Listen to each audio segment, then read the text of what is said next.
என்னன்னு சொன்னால், நம்ம எல்லாருக்கும் மிகவும் தேவையான ஒரு விஷயம், நாம் பிரார்த்தனை செய்தால் அது ஏற்றுக்கொள்ளப்பட வேண்டும். இது அனைவரும் உள்ளத்திலும் உள்ளது. அதுக்கென்று இந்த ரமலானிலே அல்லாஹ் கொடுத்த சிறப்பான ஒரு கிஃப்ட் தான் திருமதி ஹதீஸில் நபி சொல்லிக்கிறாங்க, நோம்பாளிகள் நோன்பு திறக்கும் பொழுது கேட்கக்கூடிய துஆ ஏற்றுக்கொள்ளப்படும். இவ்வளோ பெரிய விஷயம். நம்ம எல்லாருமே நோன்பு வச்சிருக்கிறோம். அந்த நோன்பு சமயத்தில் நோன்பு திறக்கும் பொழுது சில பேர் பலவிதமான பேச்சில் உலக பேச்சில் எடுத்துகிட்டு அந்த நோம்புடைய துவா மட்டும் சொல்லி நம்ம என்ன செய்கிறோம், நோன்பு திறக்கிறோம். ஆனால் அதோடு சேர்த்து நம்முடைய முக்கியமான தேவைகளை கேட்கணும். நோன்பு அதாவது துவா கேட்கக்கூடிய முறையை உங்களுக்கு சொல்லி தந்துருக்கிறேன், திரும்ப சொல்கிறேன்.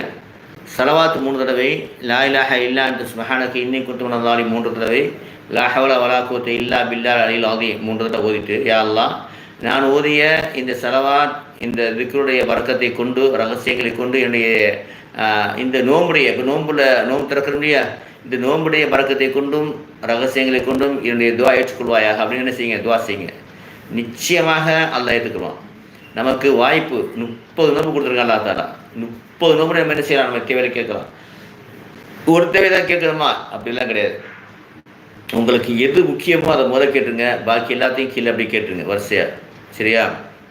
நிச்சயமாக நடக்கும்.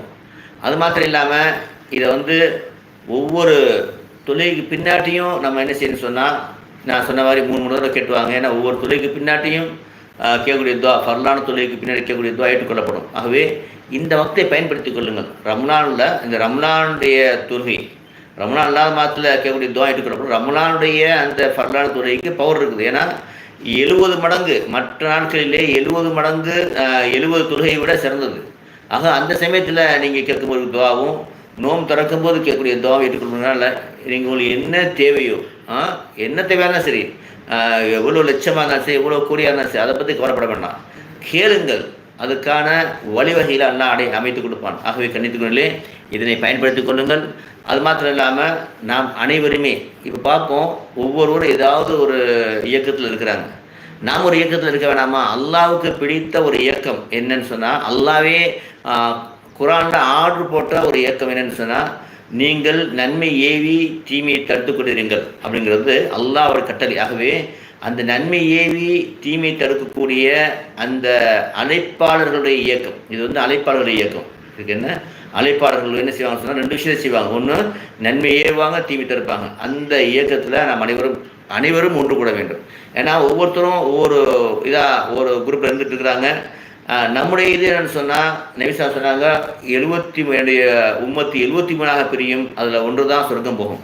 நபி ஸல்லல்லாஹு அலைஹி வஸல்லம் அவருடைய வழிமுறையும் சஹாபாக்களுடைய வழிமுறையும் பின்பற்றக்கூடிய சுன்னத் வல் ஜமாத். அல்ஹம்துலில்லாஹ், அல்லாஹ் அந்த பாக்கியத்தை நம்ம கொடுத்திருக்கின்றான். பயன்படுத்திக் கொள்ளுங்கள்.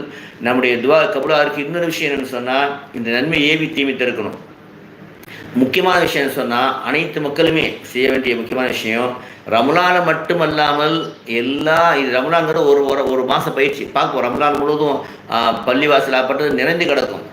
ஆனால் ரமலானுக்கு மட்டுமல்ல இறைவன், அவன் ரமலான் அல்லாத மாதங்கள் அவன் தான் இறைவன், நம்ம தான் படைத்தான். ஆகவே எல்லா மாதங்களுக்கும் பயிற்சி செய்வதற்கு உள்ள ஒரு பயிற்சி தான் இந்த ரமலான். ஆகவே நம்ம 5 நேரம் என்ன செய்யணும், எல்லா நேரம் 5 நேரங்கள் எல்லா வக்தையும் தொழுகணும், எல்லா நாளையும் தொழுகணும். ரம்லானில் செய்யக்கூடிய பயிற்சியை பின்பற்ற வேண்டும். சுன்னத்தான நஃபிலான வாஜிபான தொழுகை விடாமல் தொழுகணும். தஹஜ்ஜத் இஷ்ராக் லுஹா அவ்வாபின் தொழுவதற்கு முயற்சி பண்ணணும். அதெல்லாம் அல்லாஹ்வுடைய நெருக்கத்தை தரக்கூடியது. சரியா? நம்ம இந்த மாதிரி அல்லாஹ்வுடைய வணக்கத்திற்கான நெருக்கத்தை நேரத்தை ஒதுக்கும் பொழுது நம்முடைய பிரச்சனைகள் எல்லாம் லேசாக்கி வைப்பான். நம்ம பெரிய பிரச்சனை மாட்டிட்டு உட்காந்துருப்போம், ஓகேங்களா? அதுலேயே இப்போ கடலில் மூழ்கணும், அதுலேயே மூழ்கி இருப்போம். அதுலேருந்து வெளிவருவதற்கு இந்த வணக்கங்கள் நமக்கு உதவி செய்யும். இந்த வணக்கத்துக்கு பின்னாடி கேட்கக்கூடிய துவாக்கள் உதவி செய்யும். அல்லாஹ்வுடைய நெருக்கம் நமக்கு உதவி செய்யும். ஆகவே இதனை புரிந்து கொள்ளுங்கள். ஆகவே என்ன செய்யணும்னு சொன்னால், இந்த மாதிரி வைத்துக்கொள்ள வேண்டும். அது மாதிரி தீமையான விஷயங்களை விட்டு தவிர்த்து கொள்ள வேண்டும். என்ன செய்யறது? தீமையான விஷயம், அதாவது இன்னும் நன்மையான விஷயம் சொன்னால், கணவனுக்கு, மனைவிக்கு, பிள்ளைக்கு, பெற்றோர்களுக்கு, அண்டை வீட்டுக்காரர்களுக்கு செய்ய வேண்டிய கடமை சரியாக செய்யுங்க. அதில் ஒன்றும் குறை வைக்காதீங்க. வியாபாரத்தில் கொடுக்கல் வாங்கல சரியாக செய்யுங்க. தீமையான விஷயம் என்ன சொன்னால், செய்வினை செய்கிறது, மற்றவருடைய பொருளை அபகரிக்கிறது, திருடுறது, புறம் பேசுகிறது, வட்டி வாங்குறது, சூதாடுறது, இது போன்ற விஷயங்களை, கொலை செய்வது, தற்கொலை செய்வது, இதெல்லாம் மிகப்பெரிய பாவங்கள். இந்த பாவங்களை விட்டு தவிர்த்து கொள்ளுங்கள். அப்போது நன்மையும் செய்யணும், நன்மையை ஏவணும், தீமையை விட்டு தவிர்த்து கொள்ளணும், தீமையை விட்டு தவிர்த்து கொள்ள மக்களுக்கு எச்சரிக்கை செய்ய வேண்டும். ஆகவே இந்த விஷயங்கள் நம்ம இந்த வீடியோவில் கொடுத்துட்டோம். நீங்கள் இந்த அழைப்பாளர் குரூப்பில் இணைஞ்சதன் காரணமாக இதை ஒருத்தருக்காச்சும் நீங்கள் ஷேர் செய்யுங்க. இப்போ வாட்ஸ்அப்பில் எடுத்தீங்கன்னு சொன்னால் ஒரு தடவை 5 பேருக்கு ஷேர் செய்ய முடியும். ஒரு செகண்ட் தான், அதாவது ஒரு 5 செகண்ட் கூட ஆகாது. 1 2 3 முக்கியமான அப்படி தட்டி விட்டுருங்க. தட்டினா என்ன ஆகுன்னு சொன்னால், நீங்கள் நன்மை ஏவி தீமை தரக்கூடிய அந்த இயக்கத்தில் நீங்கள் வந்துட்டீங்க. அதாவது அழைப்பாளருடைய இயக்கத்தில் வந்துட்டீங்க. அல்ஹம்துலில்லாஹ். நாமும் நம்முடைய துவா கபூலாவதற்கு நாம் இந்த அமல் செஞ்சுட்டே இருக்க வேண்டும். ஆகவே நாம் எப்படி உட்கார்ந்து இந்த டயத்தை ஒதுக்கி உங்களுக்கு இதை கொடுக்குன்றோமோ, இதை நீங்கள் அப்படியே அனுப்பிட்டீங்கன்னு சொன்னால், இதன் காரணமாக யாராவது ஒருத்தவங்க நேர்வழிப்பட்டாங்கன்னு சொன்னால், அவங்க செய்யக்கூடிய அமலுடைய அனைத்திறமே உங்களுக்கு கிடச்சிட்டே இருக்கும். எவ்வளோ பெரிய விஷயம், சாதாரண விஷயம் கிடையாது. அவங்க நேர்வழி பெறுவதற்கு காரணமாக நீங்கள் அமைச்சிட்டீங்க. இது மிகப்பெரிய விஷயம்.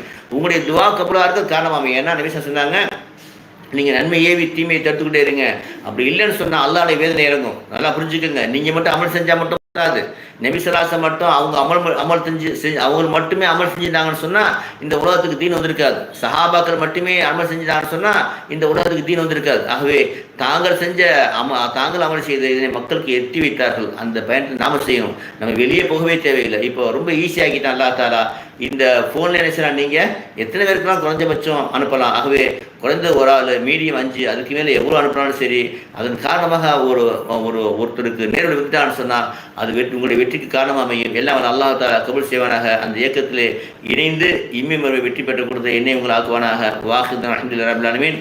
புதுசாக வரக்கூடியவங்க மறக்காமல் சப்ஸ்கிரைப் செய்து கொள்ளுங்கள். அஸ்ஸலாமு அலைக்கும் வரஹ்மத்துல்லாஹி வபரகாத்துஹு.